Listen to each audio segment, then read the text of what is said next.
Welcome to our channel. Today we how to connect Google Calendar to Trello for board deadlines, detailed guide step by step clearly. Open your web browser and navigate to Google Calendar. Log into your Google account if you aren't already signed in. In a new tab, go to the Trello website. Log into your Trello account. Select the board you want to connect with Google Calendar. Click on the Show menu button located on the right side of your screen. Scroll down and click on Power UPS. In the Power UPS directory, search for Calendar. Click on the Add button next to the Calendar power-up. Once added, return to your Trello board. You will now see a Calendar option in the menu. Click on Calendar to view your board's deadlines on a calendar interface. Next, locate and click on the gear icon in the Calendar view. This will open the settings for the Calendar power-up. Select Enable Sync with Google Calendar. A pop-up will appear asking for permission to connect Google Calendar. Click on the Allow button to grant permission.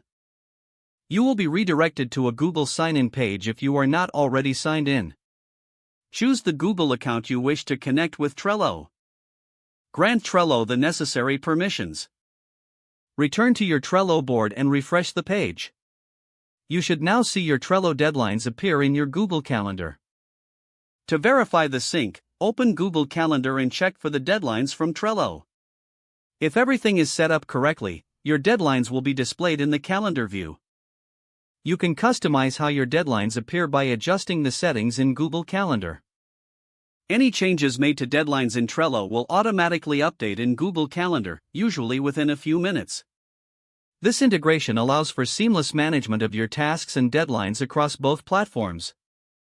Congratulations on successfully connecting Google Calendar to Trello.